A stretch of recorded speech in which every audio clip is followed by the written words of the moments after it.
La gestión de un acuerdo de cooperación en materia de seguridad y el inicio de las negociaciones para un tratado de libre comercio son el principal objetivo que el presidente Guillermo Lasso persigue en su visita oficial a Israel, donde viajó la noche del pasado sábado. Para esto, el primer mandatario tiene previsto reunirse con su homólogo del Estado de Israel, Isaac Herzog, y a esto se suma su visita al Israel Aerospace Industries el martes 10 de mayo. Lasso es acompañado por una delegación de emprendedores que buscarán relacionar a Ecuador con Israel en materia de tecnología para el emprendimiento, con el fin de posicionar el país en mercados internacionales de la mano de ecuatorianos que han apostado por reactivar la economía generando más negocios. El jefe de Estado mantendrá un encuentro con representantes de la comunidad ecuatoriana en Israel.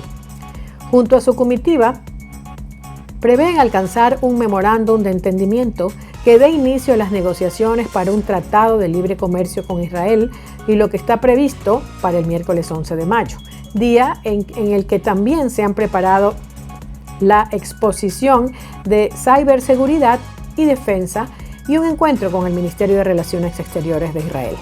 El jueves 12 de mayo estará presente en la inauguración simbólica de la Oficina de Innovación de Ecuador en la Universidad Hebrea de Jerusalén.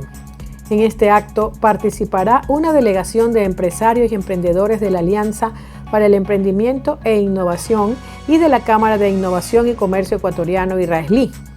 En este contexto, está previsto un diálogo del primer mandatario con jóvenes emprendedores ecuatorianos y líderes del ecosistema de innovación de Jerusalén.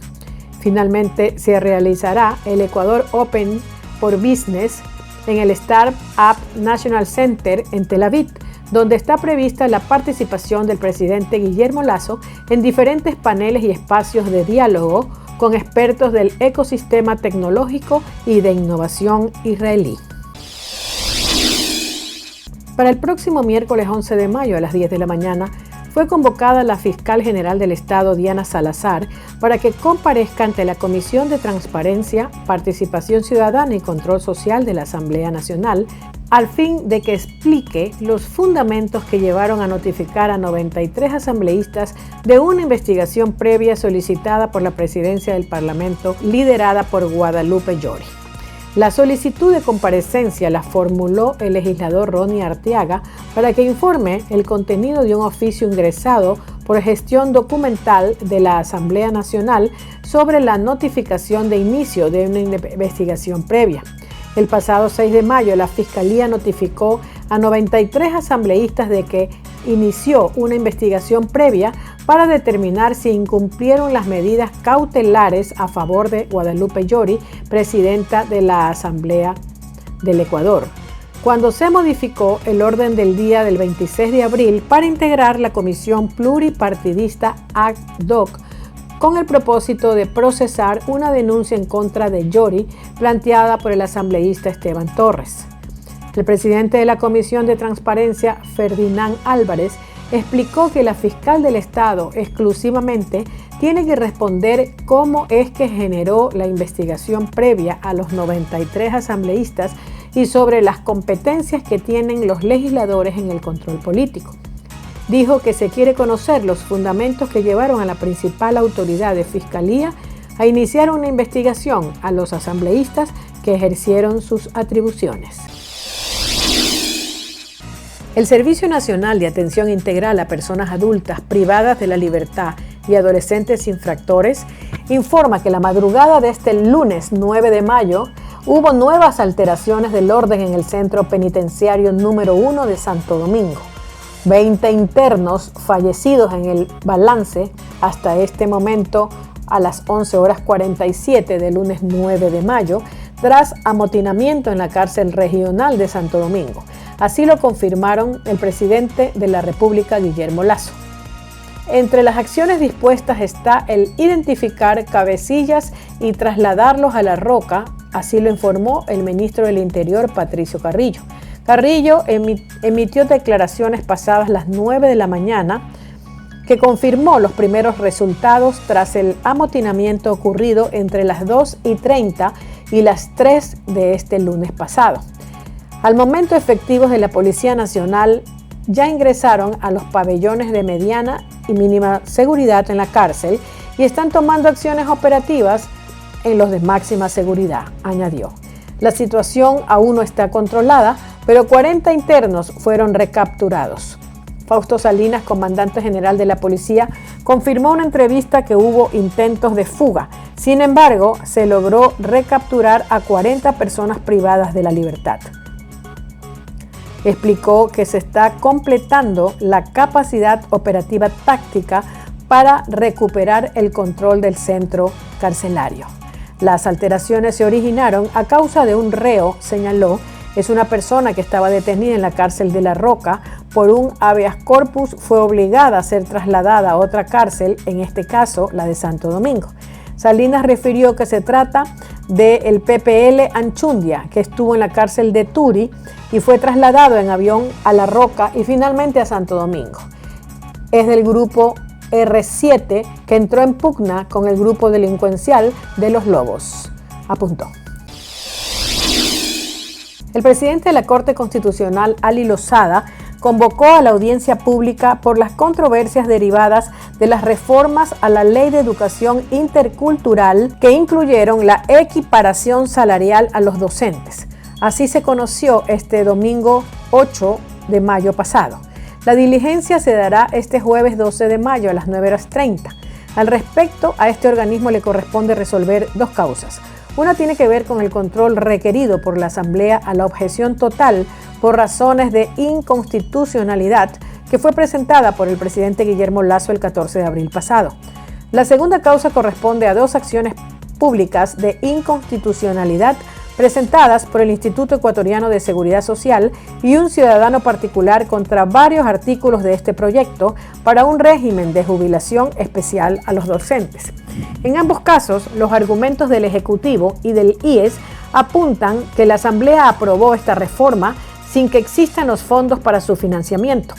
La Corte dispuso al Parlamento que subsane esta situación el año pasado, pero el Legislativo ratificó los cambios, aunque con modulaciones. En sus descargos, la Comisión de Educación de la Asamblea remitió varios documentos a la Corte. Entre otras cosas, defiende los cambios y sugiere que la equiparación salarial podría ser financiada incluso con endeudamiento público. Por sorteo, la sustanciación de estas causas está a cargo del presidente de la Corte, Ali Lozada, quien deberá presentar un informe para resolución del Pleno. La Comisión de Fiscalización enviará una consulta al Procurador General del Estado, Íñigo Salvador, para decidir si continúa adelante con la sustanciación del juicio político a 4 vocales del Consejo Nacional Electoral.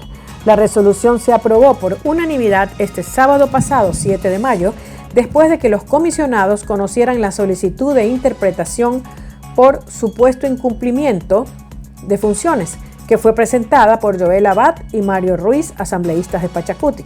La intención es que el procurador absuelva una consulta jurídica de esta mesa sobre la aplicación del artículo 19 de la ley electoral que brinda a las autoridades electorales de un juicio político en medio de un proceso electoral. La controversia surge porque dicho artículo se refiere a proceso electoral, mientras que el pasado 5 de febrero el CNE declaró el inicio del periodo electoral para los comicios seccionales del 2023. La vicepresidenta de la comisión, Ana Belén Cordero, mocionó que el tratamiento del pedido de interpelación se suspenda hasta que el procurador emita su pronunciamiento de carácter vinculante. El asambleísta, que fue parte de Pachacutic, Bruno Segovia, fue uno de los que votó a favor de esta consulta, pese a que señaló que las autoridades electorales deben respuestas sobre supuestas irregularidades en la segunda vuelta presidencial pasada, que fueron denunciadas por el expresidente Yacu Pérez. El canciller del Ecuador, Juan Carlos Holguín, evitó este jueves pasado, 6 de mayo, pronunciarse sobre la presunta posición de Bélgica ante el pedido de extradición de Rafael Correa. La solicitud aún no envía Ecuador. Lo que he leído es una comunicación de una empresa de relaciones públicas o del abogado de Correa. No voy a dar una opinión respecto a las conversaciones a muy alto nivel que tiene el gobierno ecuatoriano con el gobierno del Reino de Bélgica, que están en su mejor momento. Lo importante es mencionar que en Ecuador no hay persecución de la justicia, dijo Holguín. Se refiere a una nota de prensa difundida este viernes por el equipo de comunicación del bufete jurídico de Christopher Marchant, abogado belga del expresidente Correa. En el documento se indica la supuesta posición de Bélgica frente a la intención de Ecuador, que inició el proceso de solicitud de extradición en abril. El Ministerio de Justicia belga confirma ahora no solo que no dará seguimiento a la solicitud de extradición de Ecuador, sino que Bélgica también se negará a cooperar con la justicia ecuatoriana en el marco de procesos políticos, señala el texto. En la nota de prensa también se aduce que Bélgica habría reconocido que los procesos penales abiertos contra Correa fueron contrarios al derecho a un juicio justo. Las violaciones de los derechos fundamentales fueron tan graves y manifiestas que justificaron la concesión del estatuto de refugiado político por el país europeo el pasado 15 de marzo.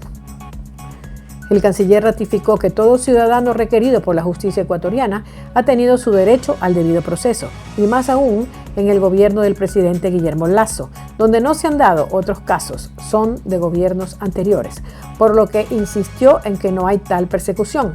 La Corte Nacional de Justicia debe remitir la documentación traducida al idioma francés para que Cancillería haga su parte.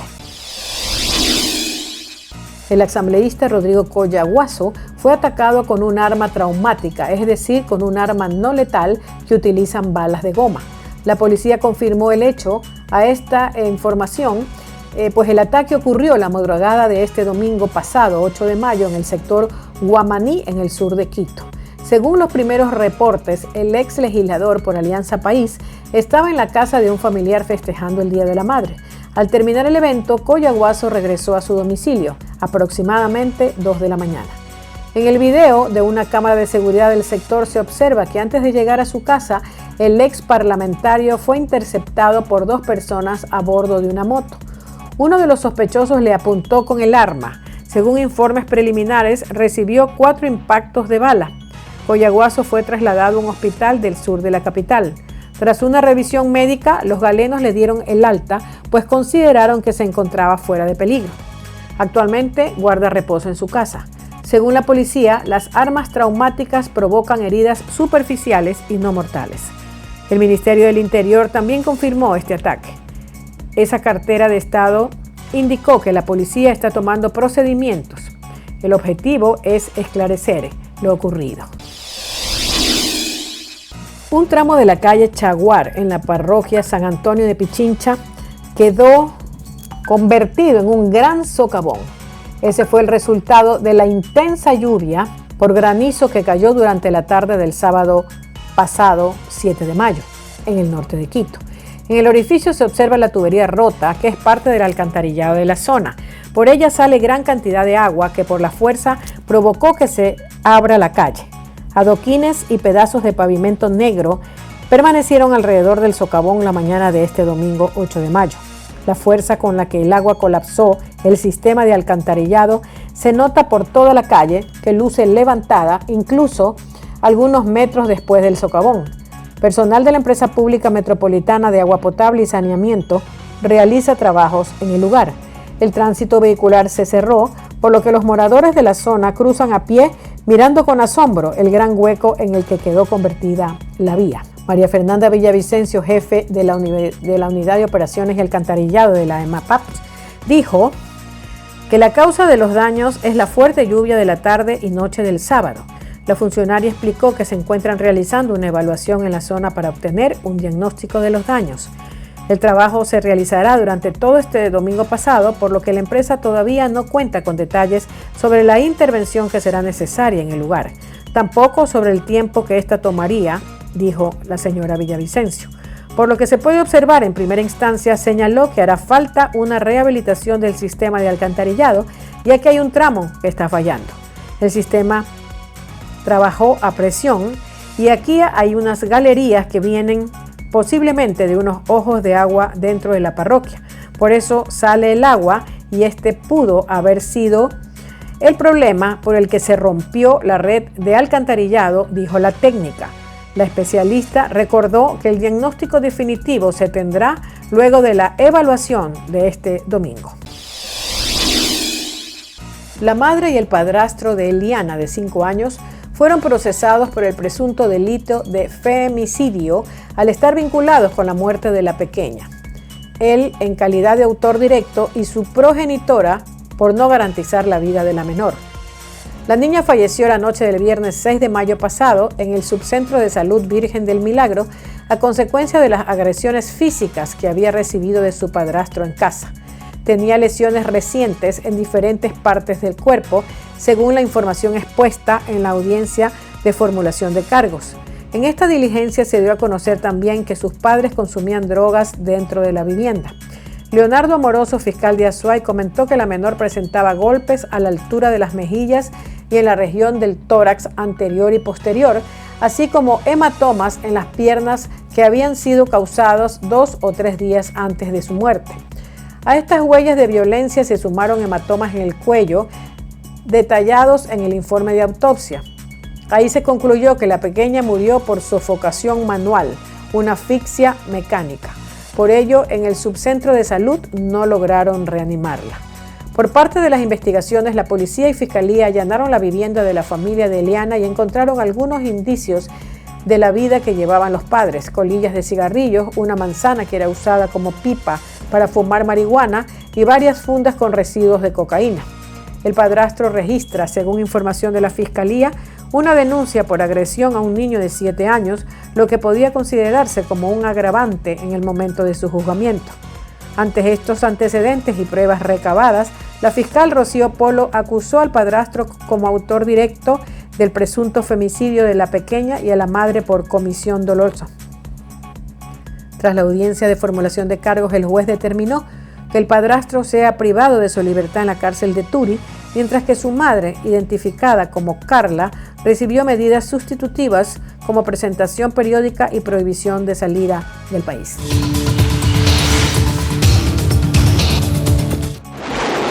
Kiev pasó la ofensiva en el noroeste de Ucrania este viernes, con la meta de que las fuerzas rusas se replieguen en 2 ciudades clave, ya que la batalla por el control del territorio se ha convertido en una brutal guerra de desgaste. Al mismo tiempo, Kiev se prepara para lo que podrían ser ataques rusos más intensos durante el fin de semana, en búsqueda de un éxito militar antes del 9 de mayo. En Mariupol, por ejemplo, continúan los intensos combates en la sitiada fábrica siderúrgica Azovstal, donde 500 civiles fueron ya evacuados. Pero todavía hay que sacar a los civiles, mujeres, niños. Muchos niños que todavía están allí. Imagínense este infierno. Analistas afirman que la contraofensiva ucraniana se debe en particular a las nuevas armas y tecnologías modernas occidentales que recibió ahora Ucrania. Más armas están en camino. Medios estadounidenses reportaron que Washington ha brindado inteligencia a Ucrania para la destrucción en abril del emblemático buque ruso Moskva en el Mar Negro. Sin embargo, el Pentágono negó tal ayuda. Entre tanto, en las Naciones Unidas, su principal funcionaria de derechos humanos reveló que se han documentado decenas de casos en los que las fuerzas rusas atacaron y abusaron a civiles ucranianos. En Ucrania, mi oficina ha registrado 6.731 bajas de civiles desde el 24 de febrero. Sabemos que las cifras reales son considerablemente más altas. En Europa, los embajadores de la Unión Europea siguen debatiendo planes para imponer nuevas sanciones y sobre todo prohibir las importaciones de petróleo ruso, lo que cortaría una fuente clave de financiación para el Kremlin. Según analistas, la escasez de suministros comenzará a afectar a la industria rusa en los próximos meses debido a las sanciones de Occidente. Por ahora, el gobierno ruso ha logrado frenar la caída de su moneda, el rublo, algo que Moscú está utilizando como herramienta de propaganda para el consumo nacional, indica la experta Agania Grigas. Rusia está tratando de eludir las sanciones en términos de sanciones bancarias internacionales y también está tratando de apuntalar el rublo.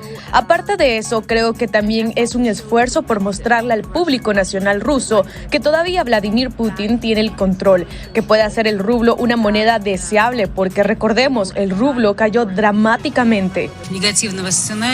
Las sanciones económicas impuestas por los países occidentales a Rusia han interrumpido el comercio y congelado aproximadamente la mitad de las reservas estatales de oro y divisas de Rusia. Pero el tema energético podría llevar el impacto a otro nivel si los países europeos bloquean la dependencia del gas ruso. Creo que pueden eliminar gradualmente el gas ruso en 1 o 2 años. Creo que ciertamente es factible para todos los países dentro de la Unión Europea y para muchos países es factible tomar esa decisión. Los esfuerzos restrictivos de Estados Unidos y sus aliados, sin embargo, no han logrado que Rusia desista de sus intenciones bélicas, que según funcionarios de inteligencia podrían pasar a otro nivel el 9 de mayo. Toda la noche del 5 de mayo pasaron peritos y policías buscando evidencias del homicidio del periodista Luis Enrique Ramírez. Hallaron manchas de sangre, un celular con pantalla rota y 2 casquillos percutidos. Una vez hecho esto, se llevan a la persona al servicio médico forense, donde se le realiza la autopsia determinando que sufrió traumatismo craneoencefálico a consecuencia de golpes contusos. El cuerpo sin vida del periodista apareció esa misma mañana envuelto en hule negro, sobre un camino de terracería que conduce de la carretera internacional México 15, cerca del Yonque La Pequeña, en Sinaloa. No se descartará ninguna línea de investigación, sobre todo las relacionadas a su trabajo, incluso aquellas donde se menciona su nombre en hechos fatídicos del pasado. Luis Enrique fue fundador del portal de noticias Fuentes Fidedignas de Culiacán, Sinaloa. Era columnista del periódico El Debate y colaboró con el actual gobernador cuando él se lanzó como candidato en 1988. Expreso mi condolencia, mi solidaridad, pero además mi compromiso de esclarecer el crimen. El gremio periodístico de Sinaloa, ubicado al norte de México, salió a las calles a exigir justicia. Lo único que nos queda ante la impotencia y la situación que vivimos es pedir justicia. Ya son 9 los periodistas asesinados en lo que va de este 2022. Controversia han generado las declaraciones del gobernador de Texas, Greg Abbott, tras asegurar en un programa de radio que planea impugnar un histórico fallo de la Corte Suprema que hace décadas estableció que los estados deben brindar educación pública gratuita a todos los niños, incluidos los migrantes indocumentados. El mandatario tejano enfatizó que la carga económica es enorme y, según él, las cosas han cambiado desde que se aprobó ese fallo del máximo tribunal al caso Plyer versus Doe. En un abrir y cerrar de ojos, solo sabemos lo que nos muestra el gobierno. La vida de Leila Kolesnikova, una influencer rusa de 27 años que vivía en Ivanovo, Rusia, cambió para siempre. Como soy una influencer y tengo seguidores ucranianos, comenzaron a mostrarme fotos, videos y esas cosas. Y luego llegaron las sanciones. Se volvió realmente peligroso. La decisión de usar sus redes sociales para condenar la guerra no provocada por Vladimir Putin contra Ucrania. Hablé en contra de la situación, en contra del gobierno y me amenazaron. Tijuana era la única frontera por donde dejaban pasar a todos. En ese momento estaban dejando pasar a los rusos. Cuando llegamos allí un día antes, dijeron que ya no aceptaban más rusos, que solo dejaban pasar a los ucranianos. Compartió con La Voz de América desde Ciudad Juárez el veterano de la guerra de Irak, Brian Eubanks, de 42 años, quien desde el 24 de febrero empezó a buscar sin éxito la forma de que su prometida pudiera entrar a Estados Unidos. Sabemos que algunos los han intentado de manera forzada, ¿no? Con el vehículo, compran un vehículo o lo rentan, se forman en la garita y luego intentan desplazarse corriendo hacia Estados Unidos para pedir el asilo, ¿no? Y que en el caso de Leila y Brian, los llevó a casarse el 31 de marzo. Al no poder procesar desde México una visa para su prometida, intentaron pedir asilo desde Tijuana y Ciudad Juárez, donde, según Eubanks, los obstáculos continuaron cada vez que se acercaron a un puerto de entrada. Cada vez que nos acercamos a hablar con ellos, nos decían, no, váyanse. Se siente como si todo el mundo te odiara por el lugar en el que vivías. Mientras sigue vigente el título 42, los ciudadanos rusos no han recibido un amparo humanitario, situación que reconoce la voluntaria ucraniana Anastasia Polovin, quien ha estado apoyando en Tijuana desde el inicio de la guerra. Es muy difícil porque solíamos trabajar juntos, solíamos comer juntos y tengo tantos amigos rusos que están de nuestro lado, están con los ucranianos, tampoco pueden salir del país y esto también es difícil para ellos. Realidad que se hace más evidente en la frontera sur de Estados Unidos, donde los ucranianos y rusos, víctimas de las acciones del presidente Vladimir Putin, llegan en busca de protección. La vacuna de Johnson & Johnson contra el COVID, aprobada el 27 de abril de 2021 para uso de emergencia, enfrenta una segunda objeción por parte de la Administración de Alimentos y Medicamentos de Estados Unidos, FDA. El 13 de abril del año pasado y durante 10 días suspendió su uso por la misma causa, riesgo de trombosis con síndrome de trombocitopenia, TTS. Un síndrome de coágulos de sangre raros y potencialmente mortales, en combinación con niveles bajos de plaquetas en sangre. Por lo que la agencia ha limitado su acceso a personas mayores de 18 años que tienen esta como única opción de inmunización, que carecen de acceso a otras opciones o que deben recibirla por razones médicas. Al respecto, la compañía insiste en que el riesgo de aplicarse la vacuna es menor al riesgo de contraer COVID-19. Los datos continúan respaldando un perfil de riesgo-beneficio favorable para la vacuna Johnson & Johnson COVID-19 en adultos cuando se compara con no tener ninguna vacuna. Por lo pronto, la Organización Mundial de la Salud actualiza sus cifras, que son más altas que los datos oficialmente registrados en el momento, a partir de lo que reporta que entre el 1 de enero de 2020 y el 31 de diciembre de 2021, casi 15 millones de personas perdieron la vida por COVID o causas directamente relacionadas. Alrededor del 68% del exceso de muertes se concentra en solo 10 países, que estos son Brasil, Egipto, India, Indonesia, México, Perú, Federación Rusa, Sudáfrica, Turquía y los Estados Unidos de América. Aunque datos compilados por la Universidad Johns Hopkins muestran que la curva ha caído de manera significativa, a diario se siguen registrando más de 60,000 nuevos casos de contagio en Estados Unidos. Estados Unidos confirmó que mantiene abierto un canal de comunicación con el gobierno de Daniel Ortega. Un portavoz del Departamento de Estado informó a La Voz de América que a pesar de la intención de Washington de mantener una negociación, Managua ha puesto resistencia. Mantenemos un rango de comunicación bilateral con el régimen y continuaremos presionando por la liberación de los presos políticos. Si bien permanecemos abiertos a discusiones francas, el régimen de Ortega Murillo no ha mostrado seriedad en su propósito hacia un diálogo genuino. Ellos dicen que odian al imperio, pero no pueden vivir sin el imperio. Arturo Macfield, el ex embajador de Nicaragua en la OEA, que el mes pasado denunció al gobierno de Ortega durante una sesión del Consejo Permanente, asegura que una negociación con Estados Unidos es inevitable. La relación con Estados Unidos es la más importante que ellos tienen. Que no lo reconozcan en público es otra historia. Otros analistas coinciden con Macfield en que las sanciones impuestas al gobierno de Daniel Ortega están aislando a Nicaragua. Eventualmente van a tener que ceder porque Ortega no puede seguir con esta deriva autoritaria eternamente, es insostenible.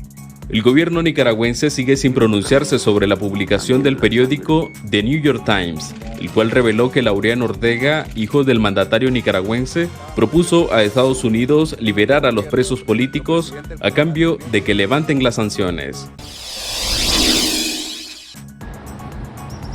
Impulsando hasta el cansancio una carretilla con láminas de cartón y envases plásticos, Carelis Méndez procura ganarse la vida. Semanalmente reúne kilos de estos desechos para venderlos a empresas que los reutilizan. Con esto sustento todo, mi casa, mis niños, el colegio, todo. Por cada tonelada de cartón le pagan $90 y por cada 10 kilos de plástico unos $5. Pero es imposible para ella conseguir y trasladar ese peso en un solo día. No en vano camina durante horas por fábricas y tiendas para almacenar la mayor cantidad de material posible. Yo llego a veces a las 8 de la noche para poder conseguir el sustento de mis hijos como tal, porque no es nada más una carretilla llena de cartones y de papel, es todo un día para poder hacer lo que más o menos uno cree que puede hacer. En la misma zona industrial donde Carelis se mueve, otros 50 hombres y mujeres ejercen el oficio de recicladores. nadie le ha trabajado a uno, pero yo he metido currículum en varias empresas y me dicen que no, que más bien lo que hacen es botar a la gente y broma. Algunos de ellos calculan que pueden ganar $40 por semana, un monto que supera el salario promedio del venezolano con empleo formal. De las 5 de la mañana hasta la hora que no toques. Para esta joven de 27 años no ha sido un buen día. La lluvia de la mañana le arruinó la mercancía, pues el cartón mojado se compra a un precio más bajo. Sin embargo, continúa empujando su carreta para poder juntar el dinero que requiere para alimentar a sus 3 hijos.